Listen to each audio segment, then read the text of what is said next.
సర్వోన్నత న్యాయస్థానం అధికార పరిధిని ఉపరాష్ట్రపతి జగదీప్ ధన్ఖడ్ మరోసారి ప్రశ్నించారు.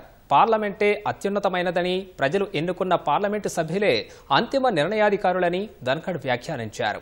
ప్రజాస్వామ్యంలో పార్లమెంటుకు మించి ఎలాంటి అధికారం ఉండకూడదన్నారు.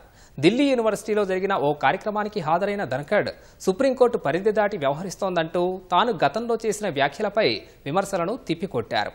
రాజ్యాంగ హోదాలో తాను మాట్లాడిన ప్రతి మాట జాతీయ ప్రయోజనాలకు మార్గనిర్దేశనం చేయడానికే అని చెప్పారు. రాజ్యాంగ ప్రవేశికపై 1967 గోలక్నాథ్ కేసు, 1973 కేశవానంద భారతి కేసులో సుప్రీంకోర్టు పరస్పరం విరుద్ధమైన తీర్పులు ఇచ్చిందని రాజ్యసభ చైర్మన్ ఆక్షేపించారు.